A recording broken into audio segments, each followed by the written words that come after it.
Okay, so Moonlight Mystique is a 40-episode fantasy romance drama starring Ao Pang and Bai Lu. We also have a second leading couple, which I really enjoyed, starring Dai Lua and Chang Hua Sun.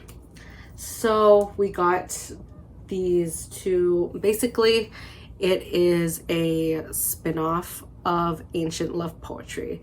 You know, the second couple, which is my favorite part of that drama, he reincarnated because they had, spoiler alert, a bad ending in that drama. He reincarnated and he is Fan Yue. But I don't think beyond that you really need to know anything about it, because they did such a good job with explaining it for first-time watchers and all of that. It's a great standalone as it is. I usually give you like dramas that this reminds me of, just so you get like the vibes that it's getting. And it feels like Fangs of Fortune in terms of like the different cases and the different story arcs, in terms of heartbreak and like character connections, well written. Like all the side characters and plots were well written here. I always note down my first impressions, and like most of you, my first impressions was the OST by Sa Ding Ding was phenomenal. So catchy, and it's literally all over my For You page on like Twitter, TikTok, all of that.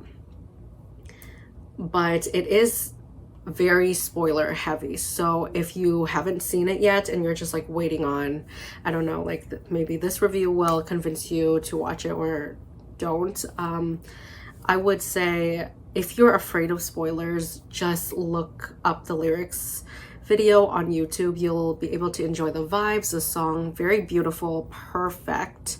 Her voice is just great for this ancient like drama setting, and I've always noticed her. She has such a unique tone, and by the way, she's also a character that plays a small role but a very important one in this drama. So yeah, lots of spoilers, like heartbreaks. There's literally deaths and like huge spoilers, so don't. Besides the song, I thought, I've seen Ao Pang before, obviously. Blood of Youth, one of my favorite dramas of all time. He is so funny and like always in these comical, laid back characters that are like goofy.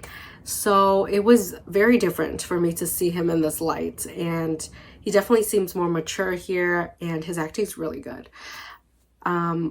Yeah, it just gave me a lot of different sides to him that I haven't seen before, and I enjoyed it. I love the styling, like it looks gorgeous. It's a mix of Fangs of Fortune and Till the End of the Moon, like kind of dark jewel tone colors, but they obviously switch it up a lot, and I really love that because I'm a huge fan of like different changes, wardrobes, fashion, visual. I'm a visual person, so seeing all the changes, it makes sense to me. I'm like, there's so many dramas that needs to do this now, and they're starting to slowly do it, but it just makes sense. Like if you're going to go to a whole different continent or try to blend in with the new tribes or whatever clan that you're trying to go to, obviously you should dress up like them or like change your styling. So they did such a good job in that. My standout, there's so many outfits. I love obviously the purple, the beautiful purple one with like the crown when they got together. But I love that green on her, so pretty. The one with the Rongxian arc, and she just looks like a fairy with the braid. Love that. Millie also has like great velvets and different types of clothing and materials, so they did a good job. Yeah, that aside, there is some comedy, but it's all angst. It's truly mainly all angst. Like it is the angstiest drama I've seen in a hot minute, and I love it. I love it. The second couple is giving true enemies to lovers, which is so hard to do. Also, I have to gush. It might be more gushing about second couple than the first couple, but just know I love the first couple, but second couple was just so interesting because it's never been done before. It's so refreshing. Like a female lead that's that ruthless is crazy. Dai Luwan nailed it. I love the lip jewel on her. The styling was so pretty. The dark purple, the hair, everything. She ate. A lot of people hated her, and I was like, she's doing a good job then, because that's the point. You're supposed to be like, what the heck? How are we supposed to root for the second couple? But they were so interesting. I am a big reader, so, and also I love horror movies, so genuinely I'm just desensitized, but I think you'll enjoy it. You just need to, like, you know, if you're not into her, you're like, she's too evil, just watch it for the plot, and then it gets better and you're like, oh, I see. But everybody gets a good character arc, good character development, even second male lead, which I personally think was kind of annoying, but I really like him with second female lead, so it works out. Changhwa Sun though, and her was so interesting, especially because how everything kind of turns on its head, and it's unpredictable, it's angsty, it will make you feel a lot of emotions. Obviously, it'll make you cry, it'll make you surprised, it will be like WTF. Yeah, in 40 episodes, this was one of the most like perfect, I guess, Shensha dramas. It has the same tropes of like evil and good and all of that, but it was very well written, and oftentimes we get that ending that just is not satisfying, but this one actually has a little bit of some uniqueness to it, so I enjoyed that. I will talk about it in full length in the spoilery part. Yeah, a lot of people didn't like Bai Shuo at first, but I kind of knew going in, like, this is how it is. This is just her being reckless and young, but she's going to grow and mature and become like the baddest queen. And she really was. This drama resolved this issue that I usually have with a lot of Chinese dramas that does like mystery or arcs and side characters. It's just a one and done situation. This one, you actually see these side characters come back, or like there's a bigger reason to why they're introduced, like in a certain way, like they're teased, and then later on we get to their bigger backstory, which is great. I prefer this style where male lead only has 2 people following him, okay, and that's enough. It's like if you really want to dive deep into them, you only need like 3-4 characters, and it's more than enough. So the main crew, we got their backstories, we got like their upbringing, and it connected to the plot thematically. So I was very impressed. I also feel like we haven't gotten a true romantic story for a long time that feels like you feel the angst, the life and death situation going on. A lot of times it's like it's done, like you see it on screen, but do you actually feel it? You're just kind of like, repetitive, but I really didn't skip any scenes.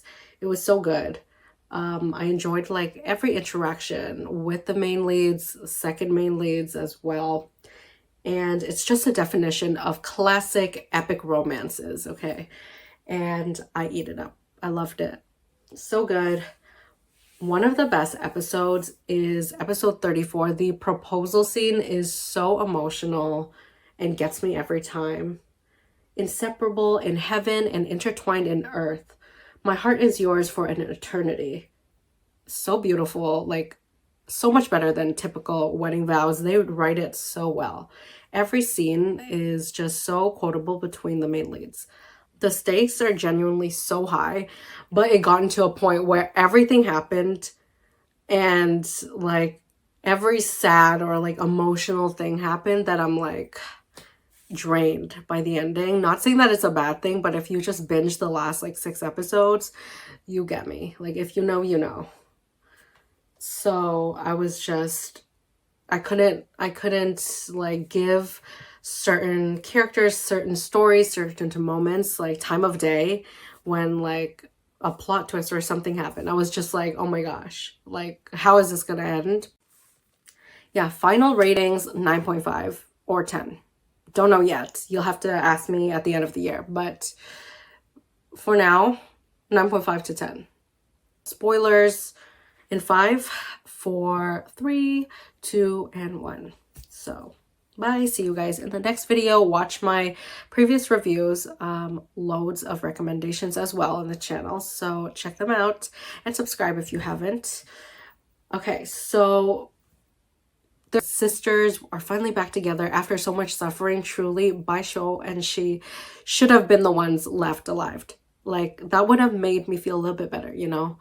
At the end, it was heartbreaking to see her just go to her father's grave and be like, was it worth it? I mean, yeah, I protected the world. I carved my own path, but I don't even know anymore. Like, is it worth it? Because nobody I love is alive to enjoy this with me. And yeah, that sucks. It was cool that we got Sadingding, which is the person who played Heaven. She came and she was like, yeah, we messed up. We messed up. And a lot of times in these Shanxia cultivation, like immortal dramas, you never get that ever. A lot of people might think it's like silly or like too perfect, but whatever, I'll take it. I thought it was unique. And at least they teased it at the beginning, right? Like the heavens were looking at her because she was like the chosen one. And although it's supposed to end all in tragedy, they're like, you know what? You did do it your way and you kind of slayed. So we messed up and we're going to revive everybody you love, which is nice because obviously she gets with Fan Yue. We got the wedding scene. Lovely, lovely stuff. But does that mean like all of her friends, her families are going to come back? I took it as yes, which is why I'm like, okay, the ending's pretty good, but I would love to see that on screen. So my theory is they actually had a bad ending, and then maybe like directors and everything talked about it and they're like, or maybe they showed it to like the investors and they were like, maybe they deserve some happiness after all of the like deaths and sacrifices, all of that. And they were like, yeah, so they did film the wedding scene at the end there that you saw recently. Like, yeah, I wish we got more clarification. Would love to see the sisters back together.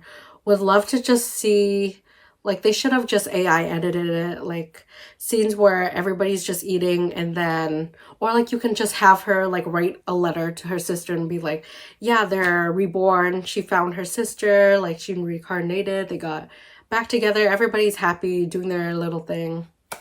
I would have been happier, but you know, for as far as Cdrama endings go, like, you know, it's a pretty good ending. But let me say the casualties. I might be missing some, so fill me in. But got Tianhuo, Kangshan, both of the two followers or like subordinates of male lead, gone. They were really sad, but the saddest one for me is actually Mujio. I think that's his name. The Fox Clan son character.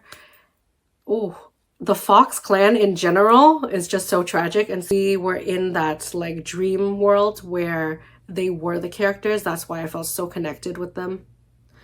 But yeah, Rongxian and Ling Long deserves better. And obviously their son is Mu, who ends up falling for Tian, and yeah, they both died.